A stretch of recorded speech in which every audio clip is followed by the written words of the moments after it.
Hi there, my name is Steve Gearhart and this is the Unagi Observer.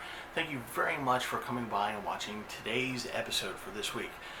Today is going to be a tiny bit of a movie review, but it's more about the historical implications of that movie. The movie in question you've probably seen, if you've been watching YouTube over the past week or so, you've probably seen a lot of this teaser flick or a teaser trailer of Samurai Marathon 1855, or just Samurai Marathon. And the plot of this movie is very simple. So it's 1855. Commodore Perry has shown up to Japan at least once or twice already. A captain does some bartering with a local lord, and other lords kind of get to see Americans up close, get to see the black ships up close, and realize that they might be unprepared for a possible invasion by the Americans. So to test the readiness of his samurai, he orders all the men who are old enough, 15 to 55, in his castle to do this marathon, which is about 36 miles, to see the readiness, to see how fit that they are, to see what they're willing to do to win. And the winner of this this marathon gets to ask the Lord for one wish, whatever they want. Okay? And the idea is that he's going to see the readiness, see what he needs to do to prepare in case the Americans decide to invade. So there's this, but the main plot of this is actually in Edo, Japan, at that time, which is now known as Tokyo. The emperor has spies in this lord's house, and they think that this is not a readiness against the Americans, but a readiness drill against the emperor. So the spies are convinced that this is what's going to happen, that this readiness drill is actually a way to precipitate an invasion, or not an invasion, but an attack on the emperor and to take total control of Japan. Keep in mind that during this time is the Tokugawa era, which means that samurai are very heavily involved in the government, and but as being such, they kind of lose their edge in terms of being warriors. So as the spies are trying to figure this out, and they're getting it wrong, one spy does figure it out, and he goes, "Oh my God, no, this isn't what we think it is. We got to stop the attack from happening." So he joins the race in an effort to head off the imperial forces that are coming to kill all the samurai and the lord of the castle. So that's the movie. So did that actually happen? Was that a thing? Did that historically happen? Yes and no. So the backdrop of Japan historically in 1855, which is where the movie takes place, is that the Americans have visited Japan, I think, twice at this point. And of course, there's a big impression made upon the Japanese by the big black ships that sail into the harbor, where they just show up and say, "You got to deal with us because there's no way you can stop us." And that was actually the impression that the Japanese had, was that they were unable to actually stop the Americans from doing whatever they wanted to do. They realized, they looked at the technology, they looked at our soldiers, and the fact that the Commodore Perry was just like, "Hey, look, I'm going to go away, and when I come back, you better be ready to trade, because if not, well, we're actually going to use these big black ships." So when they go away with that kind of veiled threat, a lot of the lords in the Tokugawa shogunate did do some readiness trials to see how well their samurai were capable of the task of repelling these invaders if the need should arise. And they discovered that they were woefully unprepared, like really unprepared, like technologically, in terms of tactics, strategy, the whole 9 yards.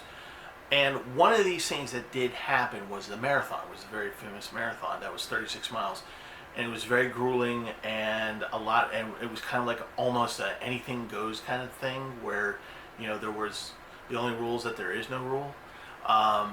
So it happened, and to this day, by the way, there's an annual race based on that samurai race. And it still happens today. So there's an important cultural attachment to it, because this marathon really did point out, hey, we can't do this. We can't beat them. And this is a big blow to the Tokugawa shogunate, who had enforced almost 260 years at that point of isolation. It's called a seokoku. And they enforced this very strictly. Like, if you were Japanese and you were caught bringing a foreigner in or helping a foreigner leave Japan, you were executed right on the spot along with the foreigner that you were trying to help. So just to kind of give you an idea, they took that very, very seriously. Well, as a result of this isolation, they kind of stagnated, and what they did with the samurai class was actually demilitarize it. So yes, there were samurai, and yes, they had their swords, and they had their stipend, they worked for, you know, their local orders, their retainers, whatnot, but they really were just like bureaucrats. They became bureaucrats. They stopped being warriors. So that's why all these trials, these marathons came about, was to see who actually was fit enough to fight. And it came out to be that almost all the samurai were not fit enough. Just being fit, being able to run, being able to exert oneself for an extended period of time.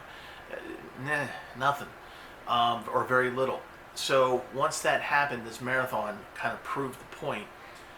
And so as a result, that was one of the reasons why the Meiji Restoration happened. The Meiji Restoration was the rebellion against the Tokugawa shogunate, where the emperor finally took back political power. Until this point, he had just the spiritual power, whereas the Tokugawa shogunate was had the power of the military, had the power of the politics, the whole 9 yards, and just kind of kept the emperor as a figurehead.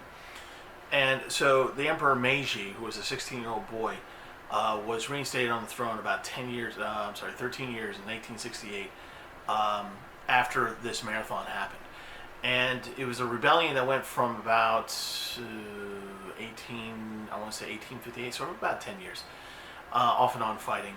And of course they lost. The Tokugawa shogunate lost. The last Tokugawa shogun surrendered and gave it up because he just realized that it was futile. Not only was he not going to be able to beat the emperor, but the emperor was gaining support from outside of Japan, and he finally just kind of saw the light where, you know, Japan's going to have to modernize. So this race was a symbol of all that, and I think that's why this race still happens to this day, as a reminder to Japanese, hey, we got to keep current if we want to compete in the world. Okay, so here's the mini review of Samurai Marathon. Is it worth seeing? Yes, it is. Is it worth paying for it in the theater? No, it is not. Watch it on a streaming channel right now. It's on quite a few of them. Since it hit the YouTube, I'm fairly certain that if it's not on Netflix now, it will be soon. And you can watch it there when you have about 100 minutes of free time and you want to see a sword slashing hitageki kind of period flick. So yeah, if someone else buys the beer, yeah, go ahead and watch it. Okay, so that was Samurai Marathon. So one last thing before I sign off here. I am going to go to Anymore. That's the one convention that I know that I'll be able to go to. I might be able to go to Balticon, I'm not sure. But Anymore, definitely. And as such, I'm going to do panels again. I'm kind of debating whether or not to do the Shigeru Mizuki panel again. Probably going to give the Tanegashima Matchlock panel another try. It didn't really work out because the guy ahead of me, who had the panel ahead of me, went over time, and it just didn't work out. So maybe I'll try that again. Is there a particular topic, if you're going to Anymore, is there a particular historical or manga topic or anime topic that maybe you would want me to discuss there? Let me know in the comments down below, and that would be awesome. That'd be great. I want your input. As always, thank you so much for watching. It means a lot to me that you watch these videos that I do, just out of love. Anyway, speaking of love, I would love it if you subscribe. If you like this video, please like it down below. But if you really like what I do, please subscribe. I would love it. And at some point, if we get over 100 subscribers and keep it over 100 for a little while, maybe I can get you guys a digital taco. I don't know. We'll see. Anyway, my name is Steve Gearhart. This is the Onagi Observer. Thank you so much for watching, and I'll see you guys next time.